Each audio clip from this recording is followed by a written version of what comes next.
Hamidatul Aisy dari Prodi S1 Psikologi Universitas Aisyah Yogyakarta. Nah teman-teman, pada video keempat saya ini saya ingin sedikit menjelaskan kepada teman-teman tentang apa itu tahayul, khurafat, dan bid'ah. Nah teman-teman, yang pertama-tama yang akan saya jelaskan yaitu tentang pengertian dari ketiganya. Nah yang pertama yaitu pengertian dari tahayul. Kata tahayul berasal dari bahasa Arab yang artinya berangan-angan tinggi, melamun, membayangkan, atau menghayal. Diambil dari kamus Munawir. Mengkait-kaitkan kejadian-kejadian yang dianggap aneh dengan sesuatu yang mana tidak ada dasarnya di dalam ajaran Islam. Sebagai contoh tahayul ialah mempercayai akan mendapatkan rezeki jika kita tertimpa kotoran cicak, atau mendengar suara burung yang dianggap akan ada tamu yang datang. Nah, yang kedua yaitu pengertian dari khurafat. Hampir sama dengan tahayul, tetapi lebih dikaitkan dengan akidah, menganggap sesuatu memiliki kekuatan yang dapat mempengaruhi manusia. Khurafat lebih dekat kepada syirik, sehingga sangat berbahaya dalam akidah seseorang. Yang ketiga yaitu pengertian dari bid'ah. Bid'ah pada dasarnya berarti sesuatu yang baru.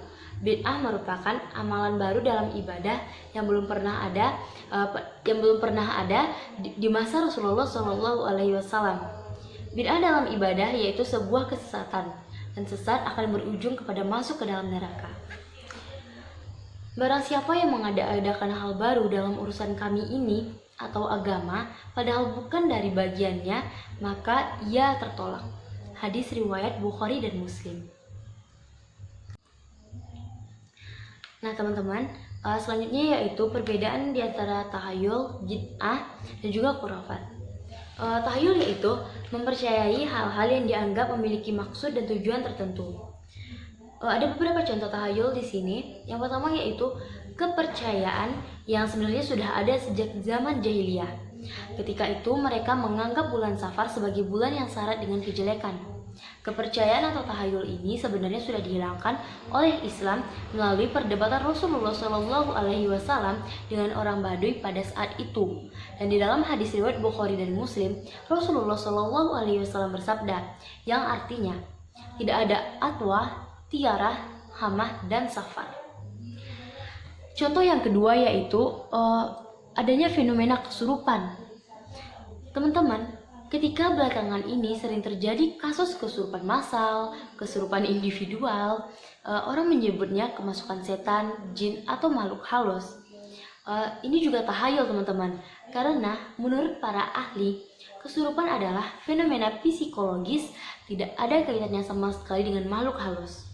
Kesurupan adalah semata-mata fenomena alami yang biasa terjadi pada manusia dan tidak pandang bulu di belahan dunia manapun, terutama di masyarakat yang tingkat kesulitan hidupnya tinggi. Fenomena kesurupan berkaitan dengan masalah stres hidup dan beban hidup masyarakat. Dalam masyarakat yang penuh ketidakpastian, kesulitan ekonomi yang sangat membebani para korban, dan ketidakmenentuan masa depan, turut andil bagian dalam memperbesar terjadinya kesurupan.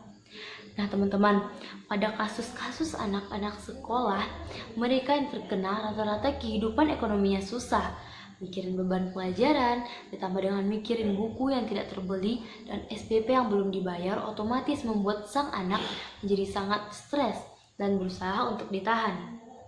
Nah, pada puncaknya, jika sang anak tidak mampu untuk menahan ini, maka akan meledak dan terjadilah kesurupan. Kesurupan adalah fenomena biasa dalam dunia psikologi dan fisiologi. Apa yang terjadi pada mereka hanyalah masalah psikis yang disebut trance disorder. Orang yang mengalami hal ini biasanya akan spontan teriak-teriak atau bahkan berkata-kata yang tidak biasanya dilakukan. Ini disebut dengan munculnya sifat ganda, karena pada dasarnya setiap manusia mempunyai karakter lebih dari satu. Dalam keadaan trans ini, seseorang biasanya akan memunculkan karakter yang lain yang biasanya tidak ditampakkan. Singkatnya, fenomena trans alias kesurupan ini bukanlah hal yang aneh.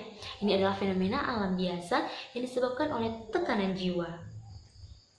Jadi teman-teman, kesurupan itu bukan lagi disebabkan oleh jin atau setan ya. Nah, contoh yang ketiga yaitu adanya di daerah Kalimantan.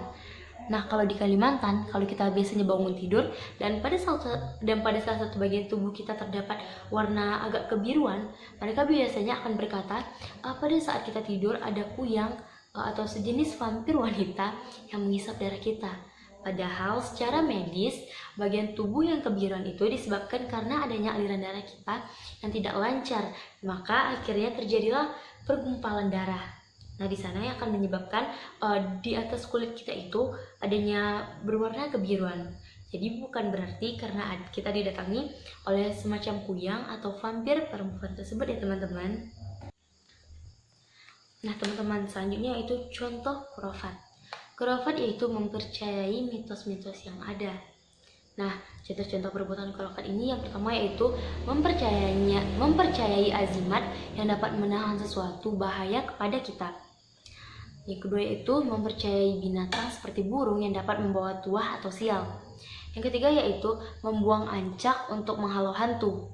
Yang keempat, mengunjungi kuburan yang dianggap keramat. Nah, biasanya faktor-faktor yang menyebabkan seseorang ini berbuat khurafat yaitu iman yang kurang mantap kepada Allah Subhanahu wa taala yang menyebabkan sukar membedakan amalan yang benar dan kurang. Nah, teman-teman, yang selanjutnya yaitu bid'ah. Bid'ah yaitu melakukan sesuatu tanpa petunjuk dari Al-Qur'an dan hadis. Contohnya yaitu sholat sunnah qobliyah sebelum subuh yang seharusnya hanya 2 rakaat, ia tambah menjadi 3 atau lebih rakaat. Dengan alasan makin banyak rakaatnya maka makin banyak pula pahalanya. Nah, jadi teman-teman, ini tuh sebenarnya tuh nggak benar karena tidak ada terdapat dalam Al-Quran dan hadis. Jadi tidak boleh dilakukan. Nah, selanjutnya itu teman-teman, bahaya-bahaya apabila kita mempercayai adanya bid'ah, khurafat tadi dan tahayul. Yang pertama yaitu bahaya bila kita mempercayai adanya bid'ah. Yang pertama itu tasabuh atau menyerupai dengan umat Yahudi dan Nasrani, karena sudah menjadi kebiasaan Yahudi dan Nasrani untuk menambah ajaran agama. Yang kedua itu berarti sama kita dengan melecehkan kesempurnaan agama Islam yang telah dibawa Nabi Muhammad SAW karena menganggap ajaran Nabi masih kurang. Yang ketiga itu penentangan terhadap firman Allah dan penyelisihan terhadap hadis-hadis Nabi tentang bid'ah dan perintah untuk menjauhinya.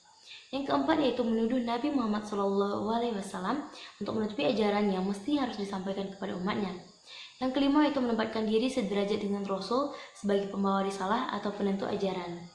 Yang keenam yaitu menyesatkan diri dan orang lain karena maksud yang baik dilakukan dengan cara yang salah atau dolalah. Yang ketujuh yaitu merusak amalan-amalan syar'i yang telah ditentukan oleh Allah Subhanahu wa taala dan Rasulnya. Yang kedelapan yaitu tersingkirnya amalan sunnah yang disyariatkan oleh bid'ah yang melembaga. Yang kesembilan yaitu cenderung kepada perbuatan yang syirik, gulu atau berlebihan yang merusak kemurnian Islam. Yang ke-11 yaitu mengaburkan nilai-nilai ibadah dan ketentuan-ketentuan syariat. Yang ke-11 yaitu amalan bertolak dan berdosa. Yang kedua itu bahaya kufarat dan tahayul. Yang pertama yaitu manusia tersandra oleh sesuatu yang tidak ada dasar dan ilmunya. Yang kedua, manusia berada di bawah ikatan atau pengaruh sesama makhluk yang merendahkan kedudukannya. Yang ketiga yaitu membodohkan atau menistakan dan cenderung menempuh jalan pintas. Yang keempat, menumbuhkan sikap pesimis, fatalistis, primitif, skeptis, gulu, egois, oportunis, dan takabur. Yang kelima itu pintu syirik yang berbahaya dan berdosa. Jadi teman-teman, bid'ah, tahayul, dan khurafat tadi dapat merusak keyakinan kita terhadap Allah dan Rasulullah. Sedangkan khurafat dan tahayul dapat merendahkan manusia sebagai makhluk yang tertinggi di hadapan Allah. Sehingga adanya tauhid adalah untuk membebaskan manusia dan seluruh kenistaan tersebut. Karena semua hanya untuk Allah Subhanahu wa taala. Baiklah teman-teman, sekian dulu video dari saya. Mohon maaf apabila terdapat banyak salah-salah kata. Lebih dan kurangnya saya mohon maaf. Jangan lupa buat klik like, comment, share, dan subscribe. Dan mudah-mudahan video yang saya sampaikan tadi dapat bermanfaat bagi kita semua dan agar kita dapat dijauhi dari ketiga perbuatan tadi.